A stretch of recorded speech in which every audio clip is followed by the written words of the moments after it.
Bang Hikam Hulwanua sudah berada di Zoom, maka kita langsung saja karena kan Bang Akmal tadi sedang tidak enak badan, maka dari itu mungkin bisa diganti di mana di sini Bang Hikam dulu yang akan mengisi materi pengantar ilmu hukum. Oh, ini sudah ada beliaunya. Bagaimana kabarnya Bang Hikam? Selamat malam. Selamat malam, sehat luar biasa. Baik, Alhamdulillah.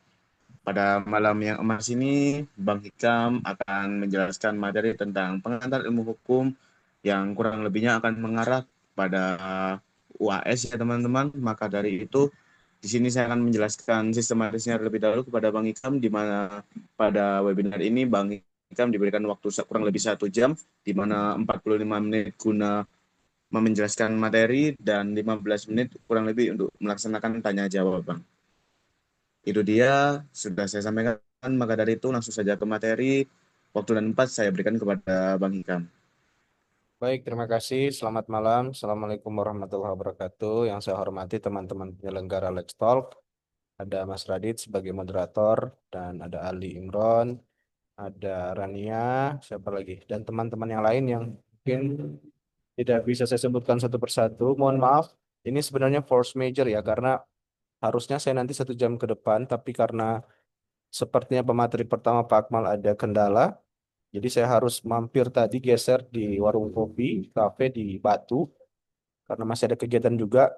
Tapi ini mohon maaf sebelumnya saya nggak bisa maksimal 1 jam, hanya beberapa menit saja, karena lagi-lagi tadi ada beberapa hal yang harus saya selesaikan. eh Baik, Bang. saya izin untuk membagikan slide. Ya, terlihat ya. Slide, Terlihat, Bang. sorry.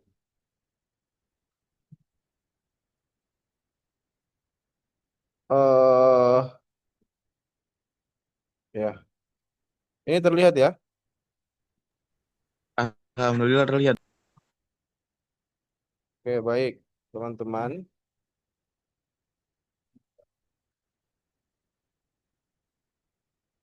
Jadi kita akan bahas beberapa poin penting di pertemuan pasca UTS, karena saya mengajar dan mengampu pengantar ilmu hukum itu apa ya, sebelum UTS ya, pertemuan ke-9 sampai ke pertemuan ke-16, yang pada poinnya akan membahas beberapa hal, tapi saya akan fokuskan ke penafsiran hukum karena ini cukup krusial dan sangat basic untuk anak hukum.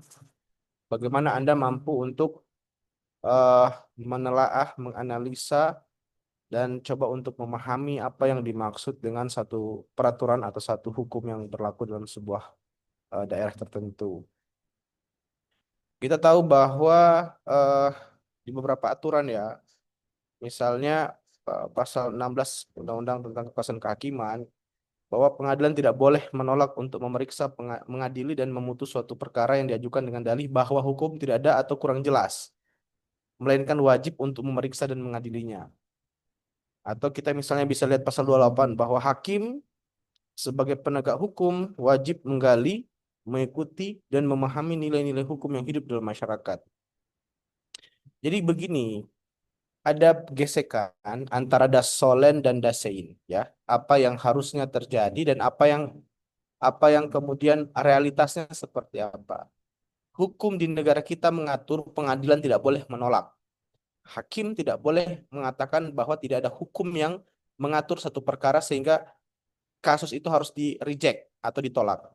Maka oleh sebab dan karena itu, ya, akhirnya kemudian keadaan ini membuat bahwa hakim apapun yang terjadi harus menerima setiap perkara yang masuk tanpa ada alasan bahwa tidak ada hukum yang mengaturnya. Nah, yang terjadi apa? Tiga hal biasanya terjadi. Biasanya ini yang terjadi nih di dalam sebuah peradilan. Ya. Satu, peraturan tidak ada. Ya. Peraturan tidak ada, tapi esensi perkaranya sama atau mirip dengan suatu peraturan lain. Ini satu. Kedua, peraturannya memang ada, tetapi kurang jelas sehingga hakim perlu menafsirkannya lebih jauh. Atau yang ketiga, peraturannya juga sudah ada, tetapi sudah tidak sesuai lagi dengan kondisi dan kebutuhan masyarakat. Dan masih banyak lagi variabel yang lain yang terjadi. Misalnya, em, vacuum of norm ya, kekosongan hukum, atau kemudian ada hal-hal lain yang kemudian belum diatur. Maka bagaimana kemudian hakim menyelesaikan perkara tersebut ketika di saat yang bersamaan hakim tidak boleh menolak dan di saat yang bersamaan juga ya di mata pisau yang lain realitas ini membuat kabur gitu ya, kabur kosong atau konflik di antara norma pengaturan. Maka ada dua hal yang hakim bisa lakukan ya. Ini sering saya ulang-ulang mungkin dua pertemuan kalau saya tidak salah yang membahas hal ini di kelas ABC. Hakim bisa melakukan yang pertama adalah legal interpretations atau legal construction. Ada dua hal. Hakim bisa menginterpretasi hukum atau hakim bisa mengkonstruksi hukum. Nah, dalam mazhab, perkembangan mazhab ya, di dunia ada tiga mazhab besar hakim itu dia cenderung akan apa istilahnya itu melihat ada yang pertama legisme. Legisme itu mazhab di mana hakim ketika memutuskan sesuatu 100% full senyum itu menggunakan undang-undang, tidak boleh menggunakan undang-undang. Maka dalam mazhab ini ya hakim disebut sebagai toa of law, corongnya hukum. Karena hukumnya sudah ada, dia yang menyuarakan hukum. Tapi ada mazhab yang kedua. Mazhab yang kedua itu yang kemudian cukup cukup sangat apa istilahnya sangat terbuka. Ini biasanya mazhab yang kedua ini itu ada di negara-negara common law atau negara-negara yang kemudian kita kenal eh, sebagai negara-negara eh, Anglo-Saxon ya. Kalau kita lihat di mata kuliah pengantar hukum Indonesia, ada yang tahu apa kira-kira mazhab kedua ini? Ini kayaknya ada kelas B juga di sini nih. Ada kelas B, ada kelas A, ada kelas C. Masih ingat nggak? Ada yang pertama disebut dengan legisme, yang kedua disebut dengan Vrijrecht-Bewegung, ya. Atau ada juga yang bilang sebagai Begriff Jurisprudence. Nah, mazhab kedua ini menjadikan hukum ini sebagai apa? Apa istilahnya ya? Ya hukum itu sebagai hakim itu sendiri. Paham ya? Gimana ya bahasanya? Kalau yang pertama hakim sebagai corong hukum, tapi kalau yang kedua hakim sebagai hukum itu sendiri. Ya, maksudnya bagaimana? Karena hakim itu yang memutuskan setiap perkara, mau ada aturan atau tidak, itu semua bergantung pada hakim. Ini perbedaan common law dan civil law. Kalau civil law, hakimnya harus menggunakan undang-undang sebagai corong dia untuk menyampaikan sesuatu. Tapi kalau di common law, hakim itu sendirilah sebagai hukumnya. Ini ya. Nah, kemudian berkembanglah mazhab tadi di antara legisme dan apa jurisprudence tadi ya. Akhirnya berkembang menjadi Rechtfinding. Nah, Rechtfinding inilah yang kita akan pelajari atau kita akan bahas tentang legal interpretations. Ada dua tuh tadi kan. Satu adalah penafsiran atau interpretasi, yang kedua adalah konstruksi. Kita ke penafsiran dulu. Penafsiran hukum ya atau interpretasi itu ada beberapa hal, ada beberapa apa istilahnya itu unsur yang Anda harus penuhi. Pertama, dia harus menentukan arti atau makna suatu teks atau bunyi suatu pasal berdasar pada kaitannya. Yang kemudian penafsiran itu berkaitan dengan undang-undang. Jadi kata kuncinya itu adalah interpretate atau bagaimana hakim itu, hakim dan hukum semakin dia dekat itu ya, mendekatkan adalah interpretasinya. Nah, coba kita lihat ya, ada beberapa jenis penafsiran yang hakim bisa lakukan ketika menganalisa atau ingin memahami satu konteks atau satu klausul pasal atau satu undang-undang atau satu norma ya. Yang pertama disebut dengan grammatical interpretation atau grammatical penafsiran gramatikal. Kalau Anda belajar di Fakultas Humaniora atau Fakultas Bahasa, ini masuk pada mata kuliah filsafat bahasa. Namanya semiotik, semiotik dan hermeneutik. Bagaimana memahami tanda itu pada dasarnya adalah ya tanda itu sendiri yang bisa menjelaskannya. Nah, pada penafsiran gramatikal, ini saya coba pakai contoh konstitusional yang sederhana ya. Saya buka em, konstitusi dulu, bentar ya, saya download dulu. Ini untuk mencoba memvisualisasikan teman-teman semua apa yang dimaksud dengan grammatical interpretation. Oke, ini terlihat ya. Kita lihat di pasal 34. Pasal 34 Undang-Undang Dasar Negara Republik Indonesia 1945, ayat 1, dia bilang begini, fakir miskin dan anak-anak terlantar dipelihara oleh negara. Nah, kalau kita pakai pendekatan gramatikal teks ya, atau pakai pendekatan gramatikal, maka yang kita harus lihat itu adalah tentang struktur sentence atau struktur kalimat. Kita akan melihat tentang kelas kata. Kita juga akan melihat tentang bagaimana penggunaan kaidah-kaidah kebahasaan. Kita juga akan melihat bagaimana subjek dan objek. Kita akan juga belajar tentang apa yang disebut dengan komponen, apa yang disebut sebagai quantifier, apa yang disebut dengan apa pendekatan-pendekatan bahasa lainnya, ya, yang itu akan sangat membantu kita untuk memahami apa sebenarnya pasal ini maksudkan. Nah, di pasal 34 ini sering apa ya, bawa di beberapa kelas untuk simulasi. Orang masih sering salah menggunakan bahwa kalau kita pakai pendekatan tadi ya, subjek, objek, predikat, subjek, predikat, objek ya, kaidah dasar. Fakir, miskin, dan anak-anak terlantar itu masih dikategorikan sebagai subjek atau subjek utama, subjek asli gitu. Ini keliru. Sedangkan negara di sini disebut sebagai objek asli. Itu adalah pendekatan yang kurang tepat. Kenapa? Karena kita harus lihat signal di dalam ayat 1 pasal 34 ini. Apa signalnya? Adanya satu kata yang kata itu sifatnya adalah kata kerja, tapi diawali oleh satu preposisi di. Nah, tapi di-nya itu digabung, bukan dipisah. Maka di situ tidak berfungsi sebagai preposisi, tapi di situ di-nya berfungsi sebagai penjelas dari kalimat atau predikat kata kerja. Makanya saya bandingkan dengan grammar dalam bahasa Inggris. Ada namanya passive voice dan ada namanya active voice. Atau aktif, kalimat aktif dan kalimat pasif. Kalau menggunakan kalimat aktif, biasanya dia mau menggunakan verb one, ya, kata kerja satu, atau menggunakan verb ing. Ya, itu ya. Dia akan menjadi aktif di situ. Tapi ketika dia kemudian berubah, eh, apa? Berubah menjadi kata kerja tiga ya, verb three gitu, kemudian ditambah dengan to be di depannya atau seterusnya, maka dia akan berubah menjadi passive voice. Nah, dalam hal ini gitu ya, kita lihat predikatnya apa? Predikatnya adalah kata pelihara. Ini kan sebenarnya kita bisa sembarangan aja untuk menafsirkan apakah negara ini memang betul-betul memelihara anak-anak terlantar dan fakir miskin gitu untuk dikembangbiakan, yang nanti akhirnya pada ujung-ujungnya anggaran harus terus digelontorkan untuk memelihara itu.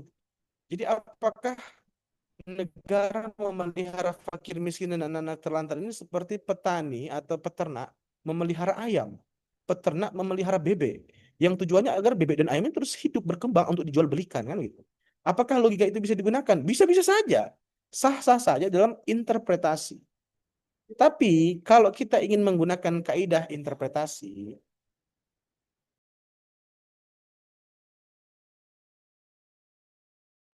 kalau kita menggunakan kaidah interpretasi, maka kita lihat nih, misalnya tadi pelihara ada di, berarti dia merupakan signal kata pasif, kalimat pasif, sorry.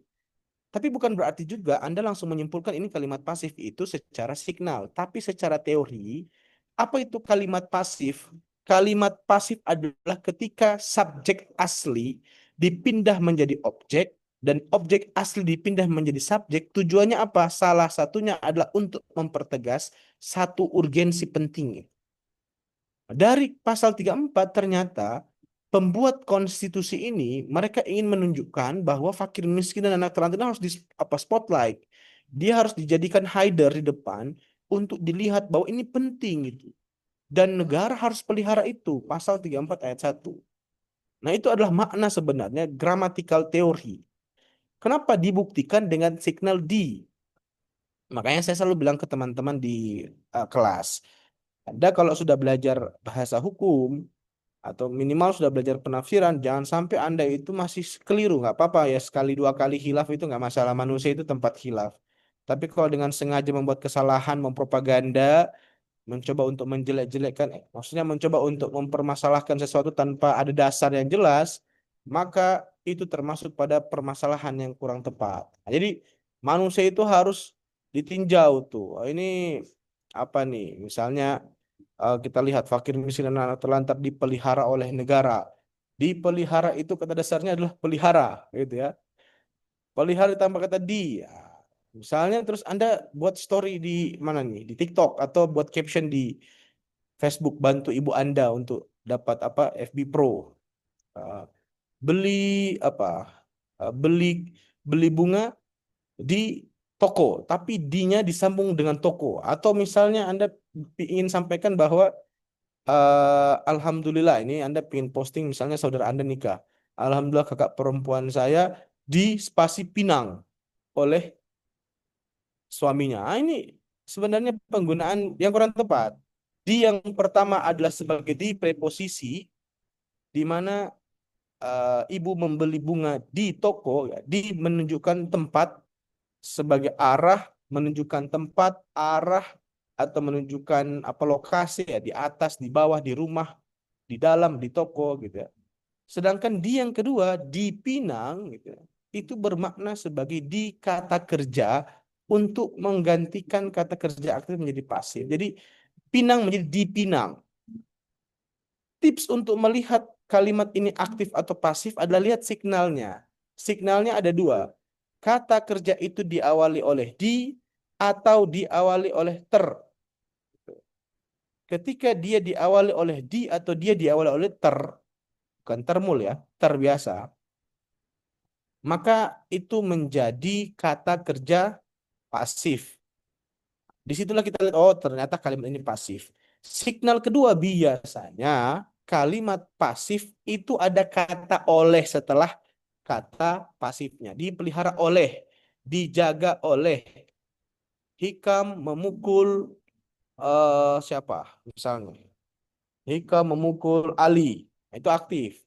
Ali dipukul oleh Hikam. Nah, itu pasif. Ada kata di, kemudian kata kerja, pukul disambung, ditambah kata oleh. Itu signal sangat kuat menjelaskan ini adalah kalimat pasif. Nah, dari sini gitu, secara redaksi gitu, oh ternyata ya memang secara umum gramatikal, memang pembuat konstitusi ini ingin menunjukkan kepada kita bahwa fakir miskin dan anak terlantar ini menjadi satu hal yang harus dijadikan concern gitu kan, utama untuk ketika orang lihat jebret gitu kan, pas dia buka bab ke-14 ya, tentang apa mana nih, bab 14 tentang perekonomian nasional dan kesejahteraan sosial, dia buka pasal 34, ternyata di situ sudah ada fakir miskin di ayat pertama. Oke, itu maknanya.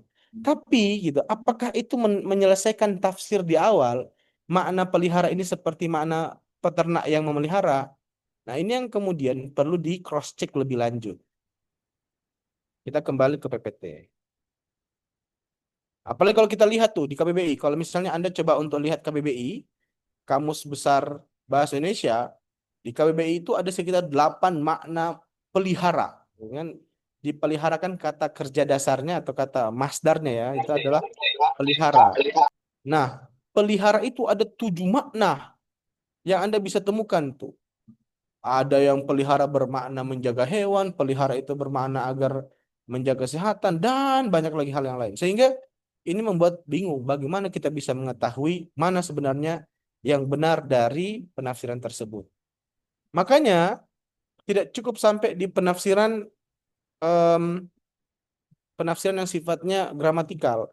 Ada yang disebut dengan historical interpretation atau interpretasi historis. Nah, ini kakak-kakak Anda yang semester 3 dan semester 5 yang mengampu mata kuliah saya hukum perundang-undangan dan legislative drafting, mereka sekarang saya tugaskan untuk membuat rancangan undang-undang dan naskah akademik. itu salah satu metode untuk menafsirkan dengan pendekatan historis. Pasal 34 ini maksudnya apa? Ada dua. Anda bisa gunakan nih toolsnya. Pertama, Anda bisa cross-check naskah akademik. Yang kedua, Anda bisa cross-check yang namanya original intent. Nah, ini ada dua. Naskah akademik dan original intent. Apa yang dimaksudkan dengan pasal 34 itu? Anda cek tuh. Bagaimana naskah akademik pembentukan peraturan perundang-undangan. Apalagi kalau misalnya Anda ingin tahu peraturan perundang-undangan yang diterbitkan di atas tahun 2012. Karena ada Undang-Undang 11 2012 2011 ya, di atas 2011.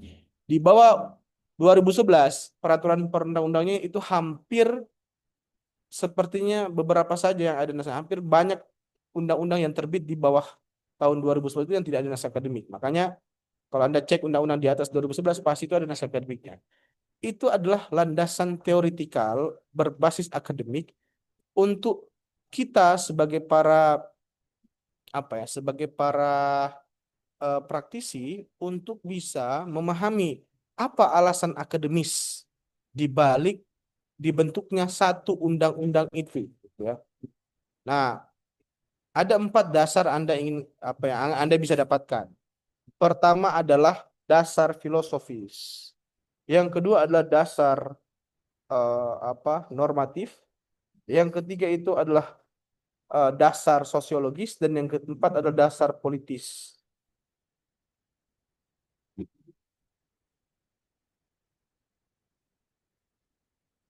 Itu adalah dasar yang Anda bisa cari atau Anda bisa temukan. Kenapa ini pasal itu kira-kira dibentuk dan diadakan gitu. Oh, ternyata secara sosiologi seperti ini, secara normatif seperti ini, secara filosofi seperti ini, secara politis seperti ini, itu bisa Anda cek. Anda juga bisa melihat bagaimana sebenarnya para akademisi meng-create atau membuat undang-undang itu dengan berbagai argumentasi dan kreativitasnya. Dan yang terakhir adalah original intent. Ya, original intent ini adalah metode tafsir di mana kita bisa melihat ya, bagaimana para pembuat undang-undang, siapa lagi kalau bukan DPR RI ya, dan DPD RI, membahas satu pasal itu. Kalau misalnya di konstitusi, Anda bisa cek risalah sidang. Risalah sidang. Kalau sebenarnya kayak tadi ya, saya coba Anda lihat tadi. Kalau seperti tadi yang saya berikan contoh, pasal 34 ayat 1, Bang, gimana cara kita lihat ini? Ini kan kita konstitusi ada 4 kali berubah, ada 4 kali amandemen. Ini gimana caranya? Anda lihat saja. Ini kan amandemen terakhir. Yang kedua, Anda lihat signal lagi nih. Ini paling penting itu adalah melihat signal, melihat tanda, ya. Melihat tandanya itu adalah ini di akhir pasal. Kalau ada tanda 4 bintang seperti ini, kira-kira tahun berapa dia dibahas? Kalau 4 bintang berarti dia dibahas kurang lebih pada tahun 2002. Ada yang tahu kenapa 2002 dibahas? Karena pada tahun 2002 adalah pelaksanaan amandemen keempat Undang-Undang Dasar. Kalau bintang 1 berarti tahun 99. Bintang 2 tahun 2000. Bintang 3 tahun 2001. Bintang 4 berarti tahun 2002. Itu adalah amandemen terakhir yang dilakukan untuk merubah konstitusi. Anda bisa cek tuh di JDIH MK, JDIH DPR RI. Di amandemen pertama itu pasal 34 ayat 1 ini nggak ada. Amandemen kedua juga nggak ada. Di amandemen ketiga tahun 2000 nggak ada. Nanti ada baru di amandemen keempat tuh 2002. Dan Anda bisa cross check tuh. Ada sekitar berapa ribu halaman tuh. Risalah sidang ratusan halaman risalah sidang pada amandemen keempat. Kenapa pasal ini masuk dan hadir? Itu ada perdebatan antara para ahli, bukan para ahli, perdebatan dari para anggota DPR tentang redaksi dan penggunaan hal itu. Jadi terlihat siapa yang ngusulin dari fraksi mana, dari partai apa motifnya, apa tujuannya, siapa yang rubah, siapa yang tambahkan, dan siapa yang mengesahkan itu kelihatan ya. Itu adalah tools yang kedua yang Anda bisa gunakan untuk melihat interpretasi hukum dari kacamata penafsiran historis. Ini karena waktu terbatas dan saya harus geser. Ini apa kita lanjut terus tanpa ada tanya jawab atau bagaimana? Kalau mau tanya jawab berarti kita selesaikan di sini untuk tanya jawab. moderator. Baik, Bang Ika mungkin bisa diselesaikan aja tanpa tanya jawab mungkin, Oh gitu, daripada nanti tanggung jawab ya. mungkin mungkin ada yang sekiranya belum paham nanti bisa diskusi secara individu mungkin. Oke, baik, terima kasih. Nah, Iya Bang, sama-sama. kita lanjut. Makanya kalau di kelas saya itu kelas A, B, C, itu saya minta untuk output UAS kita nanti adalah analisis kasus, ANSUS. Analisis kasus tentang satu perkara hukum dan kita ingin melihat sejauh mana mahasiswa mampu untuk menganalisa perkara itu tidak berdasarkan opini pribadi atau misalnya informasi yang dikarang sebagai alibi, tapi juga bisa melihat secara real fakta hukumnya seperti apa. Masih ingat ya penjelasan saya di kelas ya tentang fakta hukum. Di situ Anda bisa kategorikan peristiwa hukum, perbuatan hukum, dan kondisi hukum. Nah, itu masuk di mana tuh? Yang mana saat dia peristiwa hukum, yang mana saat dia perbuatan hukum, yang mana saat dia kondisi hukum. Kemudian ada variabel-variabel lain. Misalnya variabel yang bisa kita gunakan itu adalah bagaimana Anda menganalisa subjeknya seperti apa. Subjek hukum di sini siapa aja yang terlibat. Atau kalau misalnya lihat di keterangan saya itu, kita akan membahas, bentar ya saya cek lagi ya. Em, bentar. Oh tentu ya, pasti ada asas juga. Itu akan jadi pertimbangan bagaimana Anda mengoperasikan asas dalam kasus tersebut. Kemudian apakah ini termasuk one prestasi atau on rehmatic hit, atau misalnya kita lihat kalau misalnya dia termasuk adalah eh, tanggung jawab gitu. Ini masuk tanggung jawab mana ini? Fault liability atau strict liability. Kita akan lihat juga terkait hubungan hukum, sebab akibatnya seperti apa. Kita akan analisa norma yang digunakan sumber hukumnya tepat atau enggak. Bagaimana kewenangan, hak dan kewajiban ini termasuk legal reasoningnya sama legal interpretation itu akan dilihat dari Firak tadi. Makanya saya gunakan Firak itu dan saya akan lisan satu persatu untuk menguji sejauh mana mahasiswa mampu menggunakan teori-teori basic di PIH yang itu akan digunakan nanti di perkuliahan selanjutnya. Maka ketika Anda tidak betul-betul memahami PIH atau misalnya Anda bermasalah di perkuliahan PIH, maka ini akan berdampak, nggak tahu ya, secara administrasi coba dicek lagi. Itu akan berdampak Anda akan kesulitan untuk mengambil mata kuliah pokok lainnya seperti pidana, perdata, HAN, dan seterusnya. Karena itu sangat basic dan dibutuhkan sebagai kerangka dasar mahasiswa untuk menganalisis sesuatu. Itu ya, jadi kalau di saya seperti itu. Selanjutnya kita akan bahas tentang apa lagi? eh ini saya rasa bisa dipelajari. eh Analogi juga saya pernah jelaskan di kelas ini. Setelah sudah menggunakan tentang tafsir, ya. Setelah misalnya hakim sudah mencoba untuk menafsirkan sesuatu, tapi ternyata gitu ya, keadaan ini ini saya sering kasih contoh menjadi partner diskusi teman saya S2. Nah, teman saya S2 ini kebetulan merupakan hakim di pengadilan militer dan dia mendapatkan kasus yang kemudian sekarang lagi viral itu ya. Tapi kasusnya bukan itu, beda lagi kasusnya. Itu di Pulau Jawa. Kasusnya tentang tindak asusila, bukan tindak asusila, adalah perbuatan apa LGBT tapi dengan sesama aparat waktu itu. Kita berdiskusi bahwa apakah ini merupakan ketepatan ketika hakim memutuskan untuk dipecat status keanggotaan. Karena di Undang-Undang TNI tidak mengatur tentang larangan itu. Tapi tapi teman saya kemudian menggunakan pendekatan tafsir yang dimana dia menafsirkan tindakan asusila juga termasuk adalah hal tersebut. Nah, apakah itu merupakan tafsir atau merupakan konstruksi hukum? Itu yang akan menjadi menjadi diskusi kita waktu itu. Maka ketika misalnya terjadi kekosongan hukum, kita bisa gunakan tadi penafsiran yang serupa atau analogi atau misalnya penjelasan lebih lanjut, atau kita bisa menggunakan konstruksi. Ya, konstruksi tadi adalah analogi. Makanya saya bilang ini lebih tepatnya adalah mengkonstruksi karena dia bukan menafsirkan satu hal, aturan yang jelas mengatur tentang hal itu. Tapi dia mengkonstruksi satu aturan, di mana aturan yang dikonstruksi itu kemudian menggunakan pendekatan analogi. Analogi itu adalah memindahkan makna dari tempat yang satu ke tempat yang lain tanpa merubah substansi utama. Nah, itu yang dilakukan oleh teman saya waktu itu. Sehingga kemudian dia berhasil menyelesaikan pendidikan S2-nya dan mempertahankan disertasinya. Oh, sorry, tesisnya. Selanjutnya adalah tadi ya, analogi. Misalnya tentang di dalam KUH Perdata itu, ketika cerai, perempuan atau pihak perempuan tidak boleh menikah 40 hari itu, idah. Apakah itu bisa dianalogikan? Laki-laki juga dilarang atau mendapatkan apa, hal yang sama gitu kan? Atau hanya perempuan saja? Ini adalah merupakan pendekatan-pendekatan tentang analogi. Saya rasa begitu untuk materi saya, Mas Ali, Mas Radit. Ini saya harus segera geser karena sudah ditunggu sama tim. Jadi kurang lebih seperti itu beberapa hal. Mohon maaf karena eh, sangat dadak ya. Jadi ini saya juga harus mempersiapkan materi seterbatas mungkin.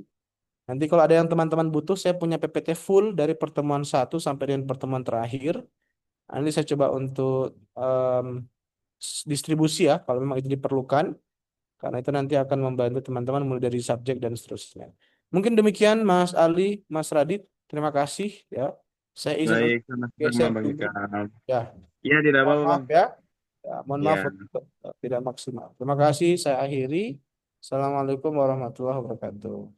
Waalaikumsalam warahmatullahi. Waalaikumsalam warahmatullahi wabarakatuh. Terima kasih Baik, Bang Ini saya itu izin ya. Ikam. keluar bisa ya? Bisa Bang. Terima Bisa kasih. Bang, bisa Terima Bang. kasih. Terima kasih Bang Ikam. Baik, itu tadi rekan-rekanku Fakultas Hukum Angkatan 2025 mengenai pembahasan mata kuliah pengantar ilmu hukum dari Bang Hikam Hulbanua yang lebih kurang membahas mengenai penafsiran hukum yang sebenarnya jika ada yang sebelumnya sudah diajar oleh Ibu